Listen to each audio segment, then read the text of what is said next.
Hello everyone and welcome back to another video. My name is Juan Londoño. Today we're going to discuss cheap versus expensive lenses. Now, a $3,000 lens and a $75 lens, right? We can buy 40 of these, 40 of these puppies with one of these, right? And I wouldn't buy the same one. I'd buy all types of different lenses for 75, 50, 100 bucks, right? The question is, when is it right to do that? Right? Can we actually afford to do that? We can afford the lens, but can we afford to do this, to put a cheap lens on our camera? And when does this lens become overkill? Let's dive right in.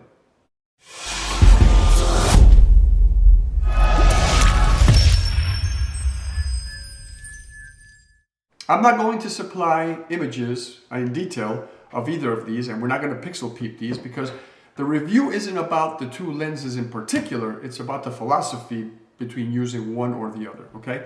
Subscribe to the channel down on this corner, and I'll supply reviews to each of these lenses later. So if you're interested in either one of these, and you know, not necessarily this, because if you don't own a Fuji system, you're not gonna own this, but particularly, right, we're gonna go into the details of having a really sharp, expensive lens and then having something that's more affordable, actually really cheap, right?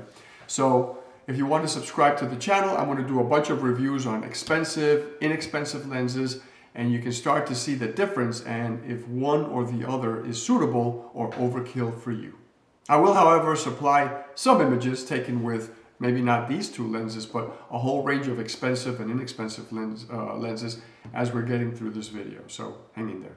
Are you one of those photographers that has to have the absolute best lens available for your camera, or even more specific, a lens manufactured by the same brand as your camera and then looking for the high-end lenses in that brand?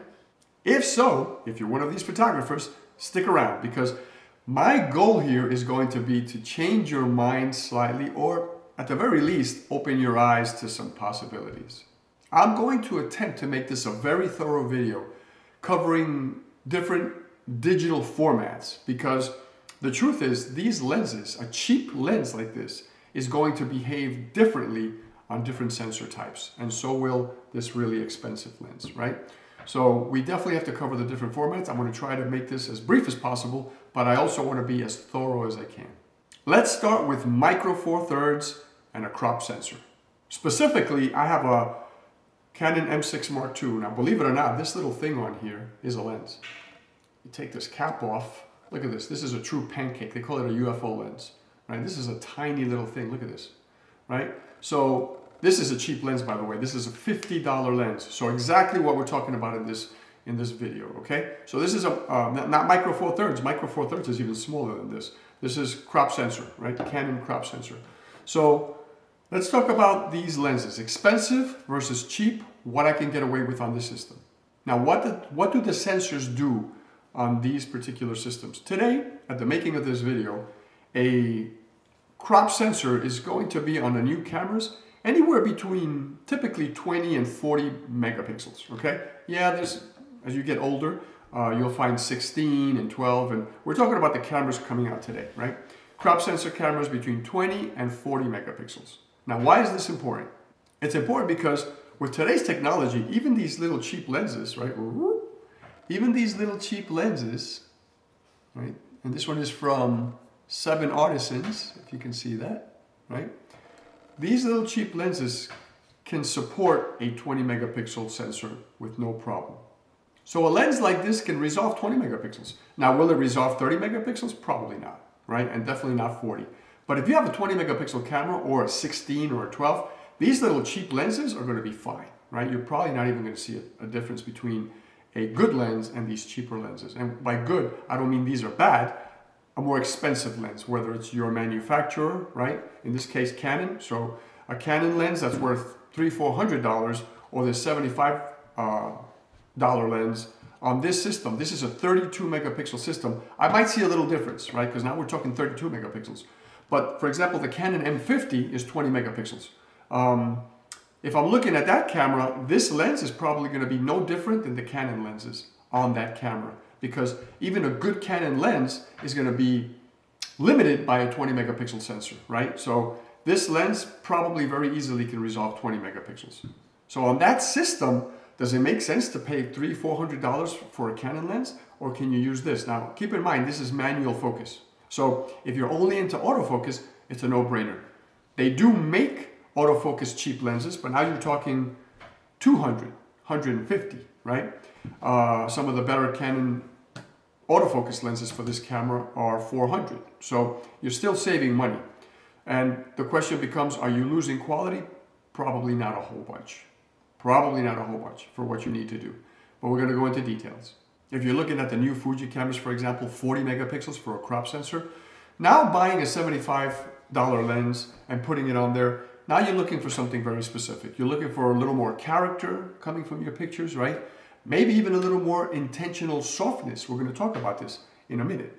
So it's still going to be okay to buy this knowing when to use it. So let's talk about that. When do we need a really expensive lens for this camera that resolves all 32 megapixels?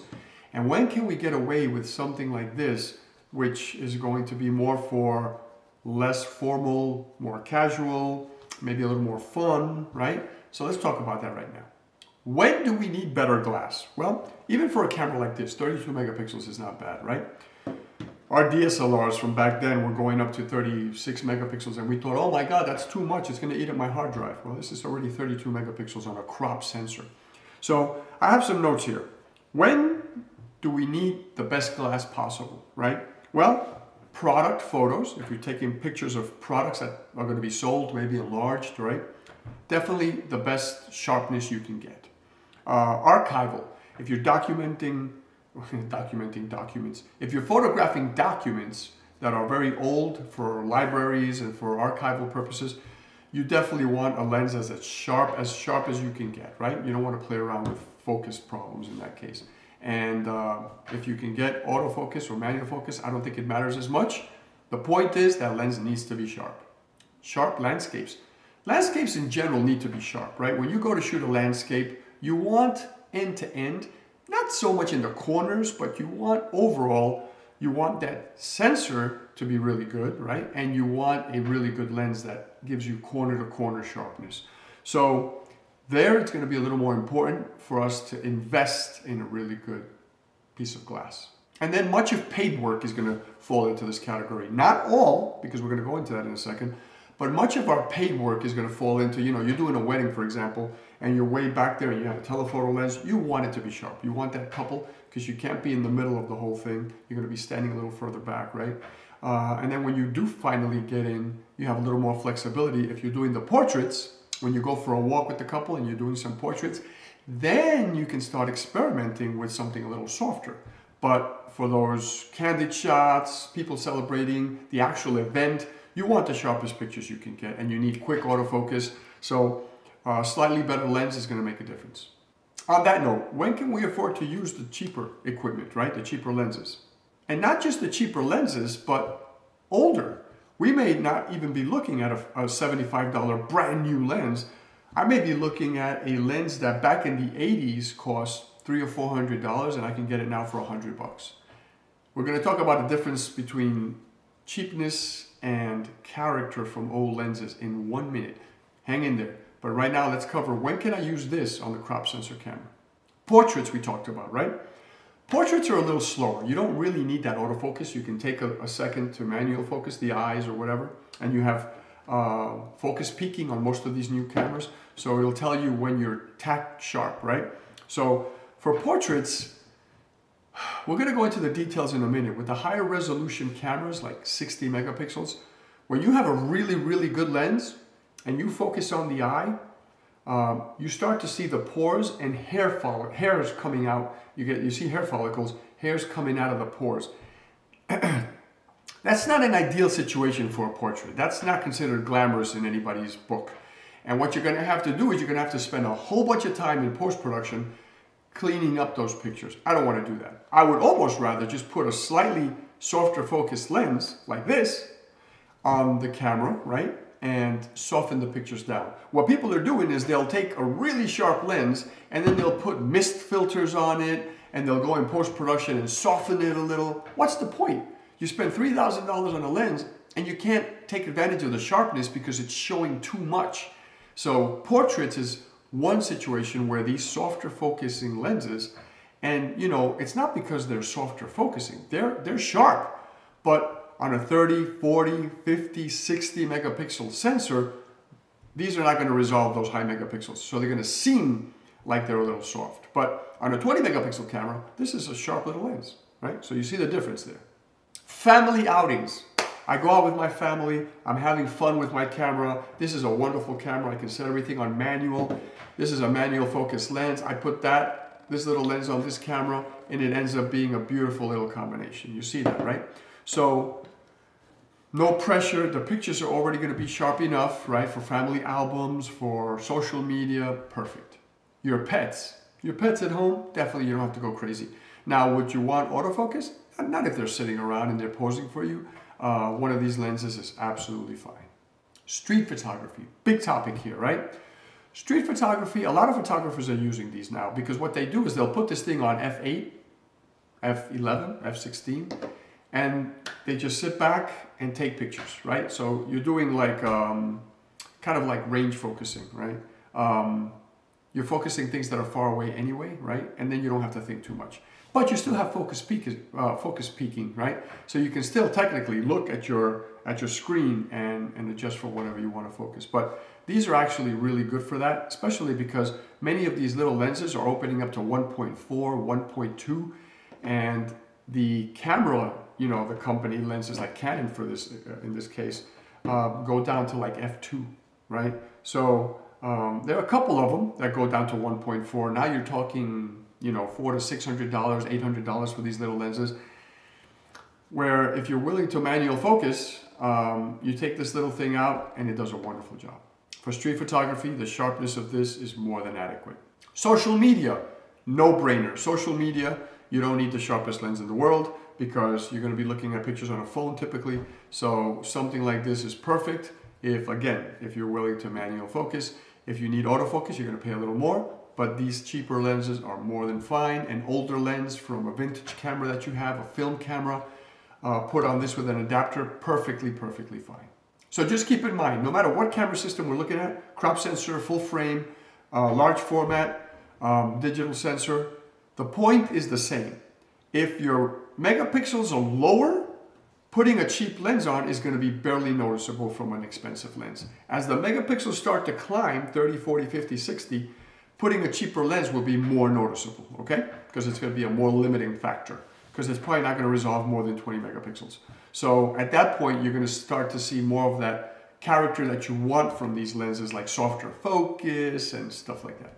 I'm going to interrupt this topic for a minute, and we're going to go into something incredibly important, which deserves its own video, but I'm going to cover it in a couple of minutes. It's character versus poor glass. What is the difference? So I hear a lot of photographers doing content, and they talk about, they'll review one of these little cheap lenses, right? And they'll talk about when it starts to fall apart, right? When it's not focusing well at infinity, right? They can't get a good focus at infinity, or there's a ton of flare from the sun, right? Glare, lens flare. There's a ton of chromatic aberration when you're looking, when things are focused and you're looking at, you know, vertical lines, for example.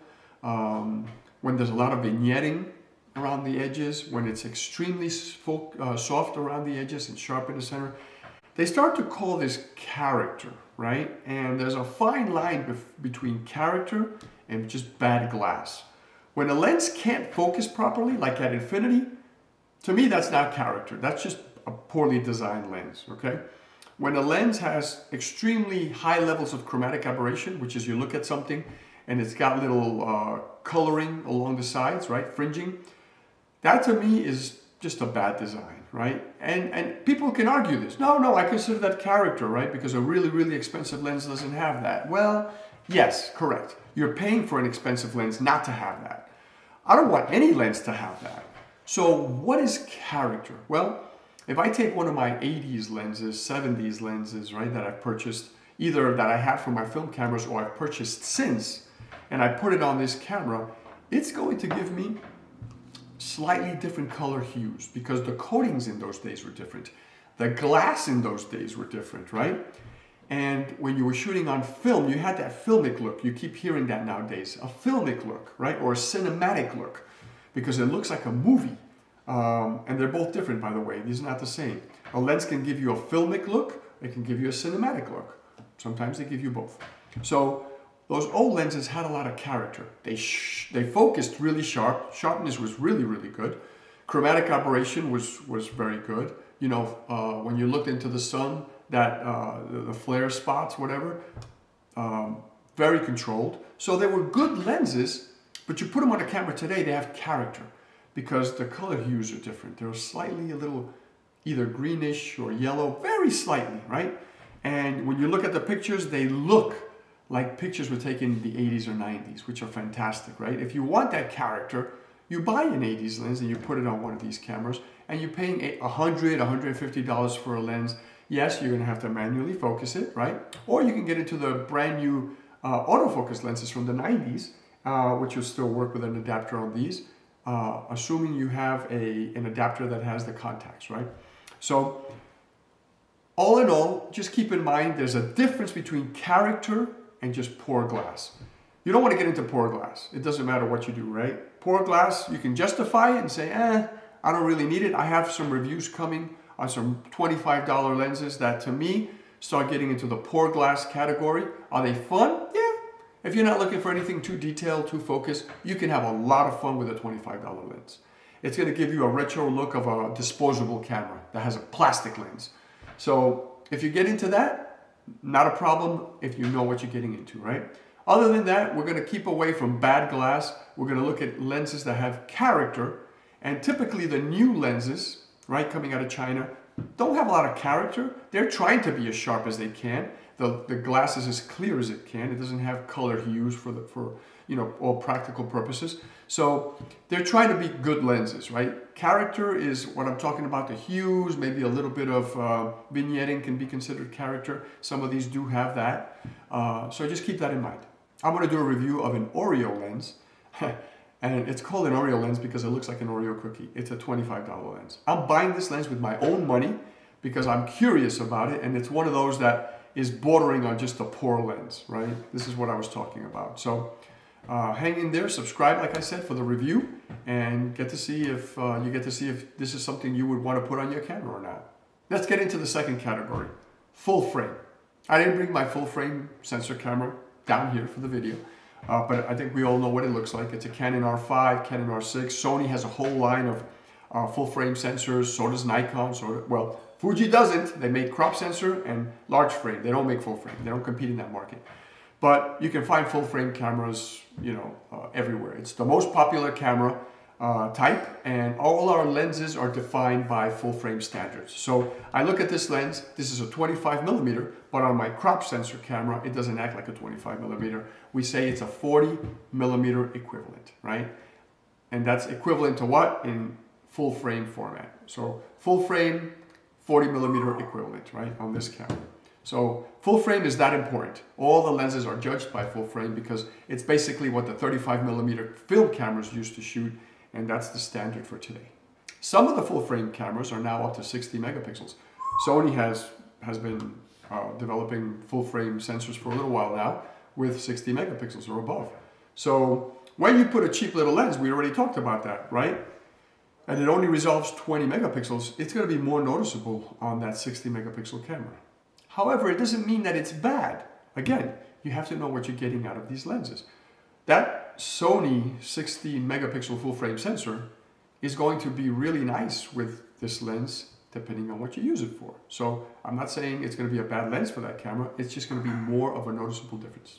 So full frame cameras today are going between 20 and 60 megapixels, right? The Canon R5 is 45 megapixels, the Sony, like I said, is 60.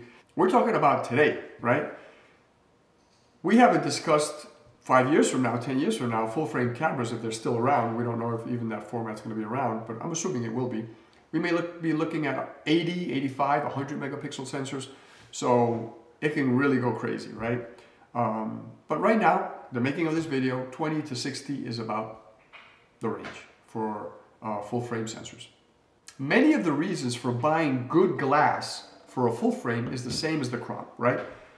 product photos, archival photos, landscapes that you need to be as sharp as you can, and then much of our paid work, right? Still a good reason to buy either the most expensive lens and sharpest lens you can buy, right? Not always the same thing, but let's make an assumption that the most expensive will be one of the sharpest, or the brand, right? If you shoot Nikon, then you're gonna, some people say, well, I'll only buy the Nikon glass and I'm gonna buy the best glass I can buy for that camera because they talk well with each other. Yeah, it's more understandable if you need that kind of really fidelity-oriented work. But for everything else, we have to open our minds because all of that expensive glass is overkill, especially if we have that fanboy mentality. I'm a Nikon fanboy and I'll only buy Nikon stuff. I'm a Canon fanboy and I only believe in Canon lenses for my Canon gear. Sigma is making lenses now that rival Canon and Nikon and Sony in sharpness and for half the price.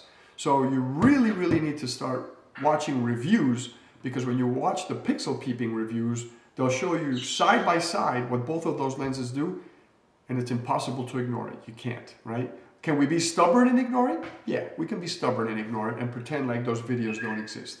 But the facts are facts, guys, and we can't dispute that. Sigma's coming out with some serious glass for half the price, right?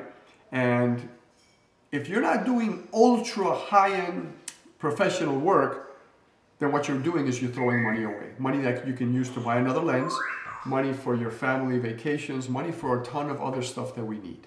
And I get serious with this topic because all we're doing is being silly when we have to buy the brand of our camera. That's no longer the case, guys. It used to be more the case back in the day when Sigma was starting out and wasn't producing glass of this quality, but no longer the case. Now, we have other companies, right, that produce lenses like Tamron, Tokina. They're coming up too. Maybe not to the point where Sigma is, but they're coming up too. And depending on what we need, we can also look at those. Those are even cheaper. But this is a brand new market, Chinese glass, manual focus for the most part. And this is a serious market that we need to consider. Now let's look at portraits, right? The reasons not to have really expensive glass on full frame sensors, whether they're 20 or 60 megapixels. When you put a really sharp lens on a camera and you do a portrait, you're pretty much close up. I've done portraits where I have to spend half an hour on the computer cleaning up the face because I see hair follicles.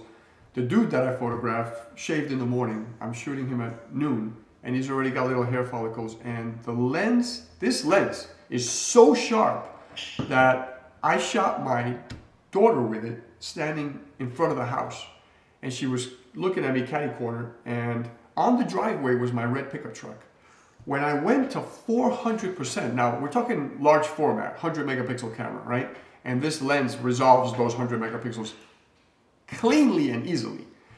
I was looking at her eye at 400% zoom, and you can see almost no pixelation, and you can see my red pickup truck parked on the driveway in her eye. That's the level. So if I know people are going to be zooming in and looking, I have to clean that eye up. I have to clean her pores. I could see basically what she ate in her teeth on the smile. I don't want that, guys. I don't want that. And let me tell you something, neither do you, right? So you soften it up a little by putting a mist filter on this. Then what did you pay $3,000 for, right? Definitely not for portraits. Or you go in post-production and you clean it up. Too much work, right? You can just take like an $800 lens that's like a 2.8, f2.8, and you can do a wonderful portrait that's a little softer. You don't have to clean the face. You don't have to clean the teeth. You don't have to worry about eye reflections that are that vivid, and everything is still in focus. You see where I'm going? So let's look at these two, right? There's the two overkills, right? There's putting a $75 lens on a 100 megapixel camera, right? You're resolving 20 megapixels. So a lot of the megapixels of your expensive camera are going to waste. So you have to have a very specific reason for shooting a cheap lens on a camera like that with an adapter, right? And the opposite is also true. You have a 20 megapixel camera, and I see this all the time, guys. When I was shooting 23 megapixel DSLRs, there were people buying $2,000 lenses for portraits that resolved like 50 megapixels. Actually, no, let me take that back. They weren't resolving 50, they were probably resolving 35 megapixels and maybe close to 40. But they had a 23 megapixel sensor, right? And I tried to dissuade them from buying that lens. I kept saying, if you buy the 100 millimeter f2.8 for that camera, you're gonna get phenomenal portraits. What they did is they ended up buying that 85 millimeter 1.2, which was $2,000, actually more than $2,000. And what they found out is they couldn't shoot it at 1.2 because you would focus the eye and the nose was blurry and the ear was out of focus and everything was too whacked. So they were shooting it at 1.8 f2, right? And when you take 100 millimeter at f2.8, it gives you that compression of an 85 millimeter at f2. So, which is where they were shooting the 85 millimeter anyway. So they could have saved between, they spent 2,200, they could have spent 800. That's a huge difference. That is 200 plus other, that's $1,200, $1,400 difference, right? They could have bought a cheaper lens, had phenomenal sharp portraits,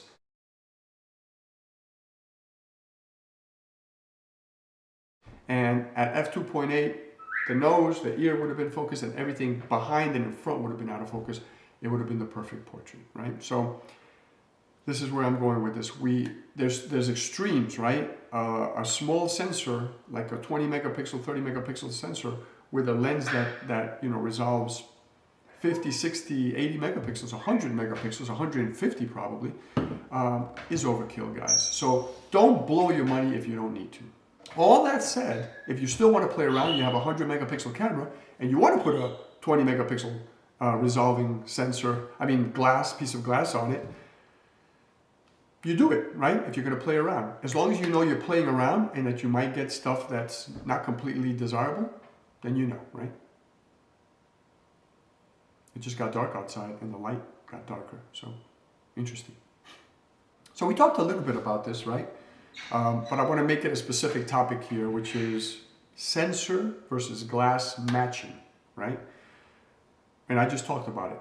So when you have a camera that's specifically 32 megapixels, I want lenses that resolve those 32 megapixels, right? For my really good work, paid work, right? All that stuff we talked about, archival, landscapes, right? So I want lenses that resolve those 32 megapixels. So I'm going to go a little higher with my lens, like a lens that resolves 40 megapixels, perfect for this camera, right? And I may have to pay $400 to $800 for lenses for this little crop sensor camera. So I can do that, right? But do I want to buy a $2,000 lens that resolves 80 megapixels? It's a waste because that lens is still limited by the 32 megapixels of this camera. So you see, right, where I'm going? So keep in mind when you have a system, it's like when you have a stereo, you match the speakers for the stereo, which many people don't even think of doing or know how to do. They don't even know it's a thing, right? They'll buy like $2,000 speakers for a stereo that can only handle $400 speakers. and the opposite is true, right? They'll buy a $5,000 receiver and then they'll put $400 speakers on it because they ran out of money, right? So you're doing the same thing. Here in the camera world, there's matching, right? You buy a 100 megapixel camera, which I have sitting back here, right? My Fujifilm GFX 100S. And if I'm going to do paid, professional, really fidelity-driven work, I need a $3,000 lens to do that because it's the only thing that can resolve those 100 megapixels. But if I'm going to play around with some portraits, then I'm going to buy cheaper lenses for that camera or older lenses. So you got the whole matching thing, right? Whatever camera you have, look at it. Stop and look at it. Look at the specs and say, okay, what glass did I already buy for this that's either too poor in quality, that doesn't even resolve this sensor, or too high in quality where I just ended up blowing a ton of money? You're going to find that you have lenses that cover probably both of those areas. When Fujifilm just released the X-T5 with 40 megapixels and all their small cameras, right, their crop sensor cameras, which are now getting that new sensor, they had to list which of their lenses don't support 40 megapixels because their lenses were going up to like the 30 megapixel range, 35. And they're saying that some of those lenses are not supporting 40 megapixels. Some still do. So now they're having to come up with lenses that are going to support 50, 60 megapixels for all their future crop sensor cameras. So these are the things we need to know as photographers. Now the last topic, large format. Large format cameras are a big sensor, right? Much bigger than full frame. And they typically go from 50 megapixels with the smaller ones to as high as 150 megapixels, right? My camera's 100 megapixels. So again, we've already talked about all this. I'm not going to overkill it here, beat a dead horse. It depends what we're going to do, whether we're going to put that expensive glass that resolves to 100 megapixels or cheaper glass.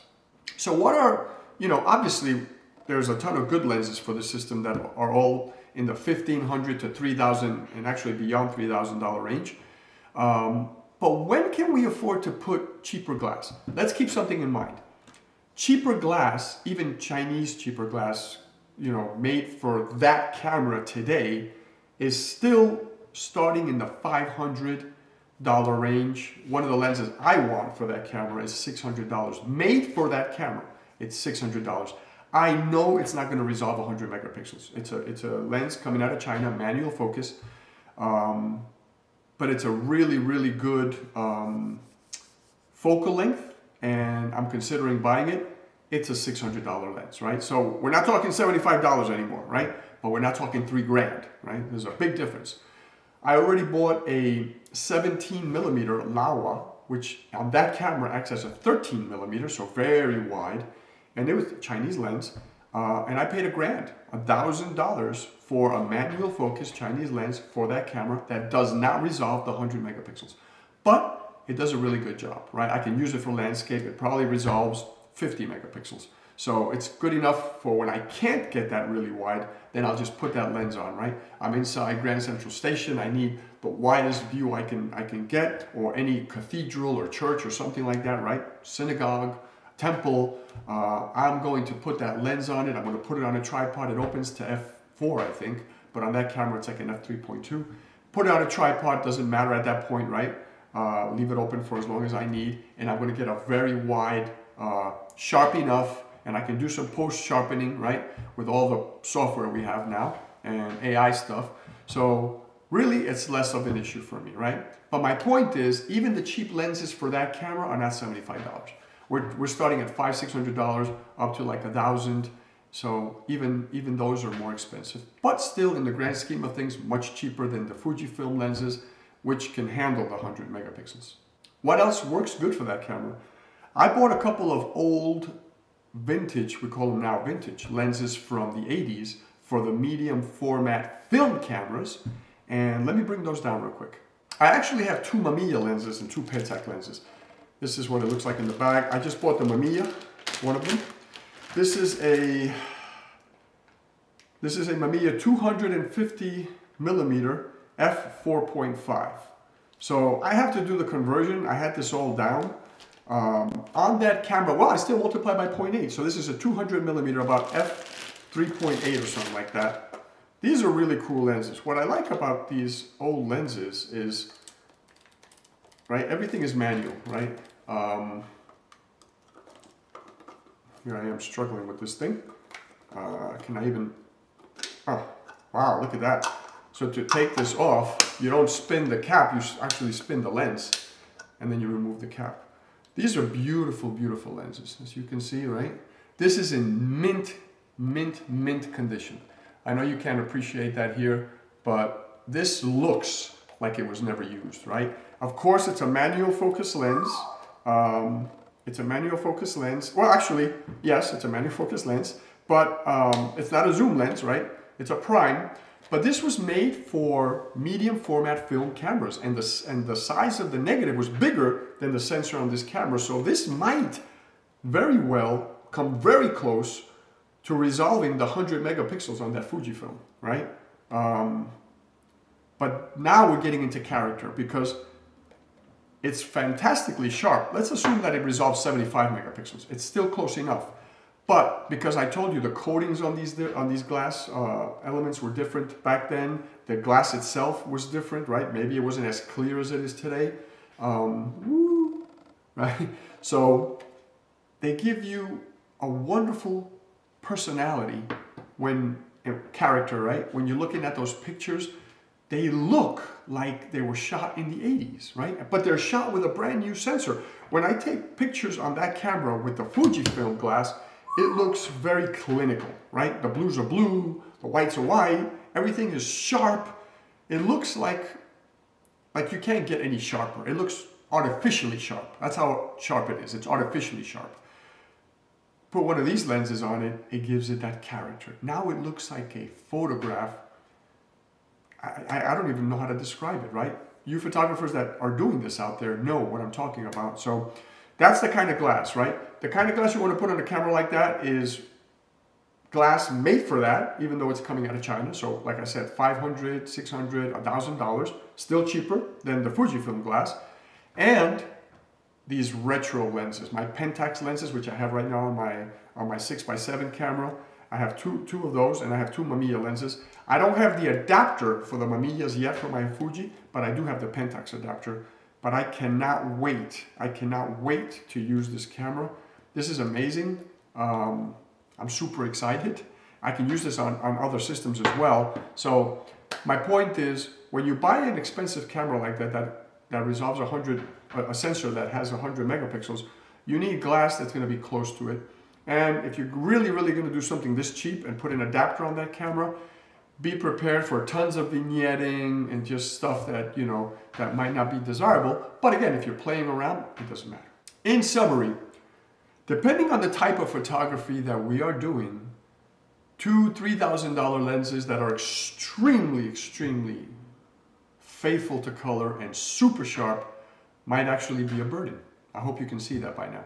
It may end up creating undesirable effects and then creating more work for us in post-production. But you know what? The opposite is also true. If you take a camera like that, a really good camera, no matter which camera it is, you take a really good camera, and you're one of those people that just wants to be cheap, and now you have an assignment and you have to do product photography, and you decide to buy a $100 lens because, it'll be enough, and you have a 45 megapixel R5 or a 25 megapixel or 20 megapixel R6. The older one, the new one is more megapixels. And you put a really just, cheap lens on it, and you end up getting pictures that are not sharp enough, or there's some weird coloration. Now you're going to have to go in post-production, and you're going to have to spend a ton of time so that your client is happy. So both of those are not good. One of them, you blow a ton of money and it's overkill. The other one, you blow a lot of time and you pray that you get paid for that assignment. So I hope this was useful.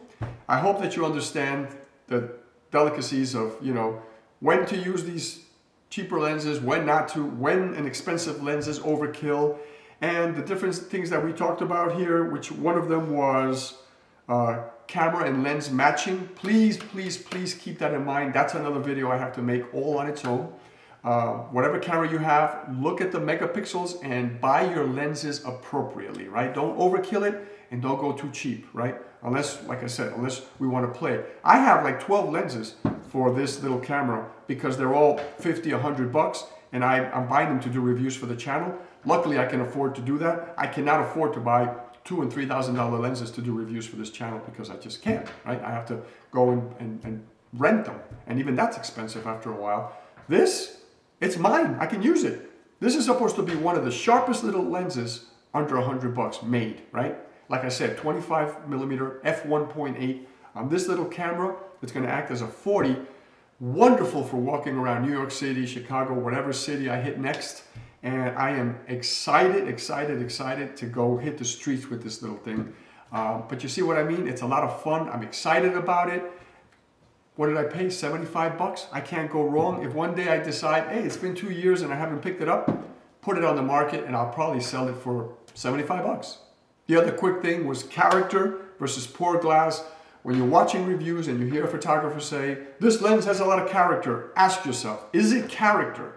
Is it a little vignetting? Is it a little bit of hue, coloration changes, right?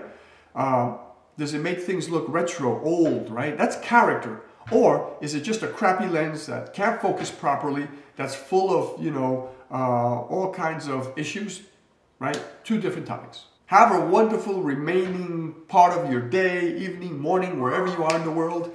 I hope you guys are doing well, drinking your water, taking your vitamins, eating well, taking care of yourself, sleeping right. so that we can keep catching up in these videos and on this channel. I love you guys always, always, always from the bottom of my heart. Thank you so much for your time. I hope this was useful. Please leave comments below, subscribe, like the video, please, and give me comments. Let me know what you think, what you agree with, what you disagree with, and I'll see you in the next one. Ciao for now.